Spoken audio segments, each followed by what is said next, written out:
by 1989, Big Meech and Southwest T, they officially form BMF. Now, had they already left you by that point, or were you still affiliated with them? Okay. Excuse me. Okay, see, it's a lot of things that we going too much ahead of ourselves. How this happened was, okay, Derek Meech, and Terry came to me. They called me. They said, Edie, man, can we meet? We need to talk. I said, no problem. Meet me at my mother-in-law's house, which was a hub out there that we used to, frequent, okay? So they met me there, and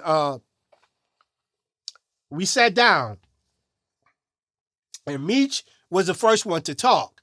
And he said, Edie, man, we want to start doing weight, man.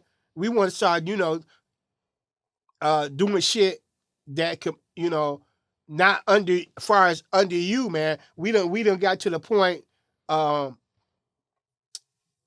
we think we got to the point that we think that we are where we want to be. You groomed us to be bosses, and which is true. From the day one, I groomed them as bosses like I did all. I didn't have no workers. Everybody that was on my fucking line were bosses. Now, who they had fucking with them was who they had fucking with them. But I consider everybody that was under me were bosses. And that's how I groomed people to be bosses that were on my line. So I said, I groomed you guys from day one since you was 15.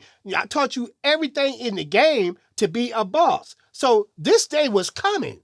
Just like the day, I'd be a hypocrite if I said, man, no, I don't want you to, no, because that's the same thing I did when I left Bear and Reggie. That's what I did. I became my boss because I'm not in the long haul to be nobody's worker.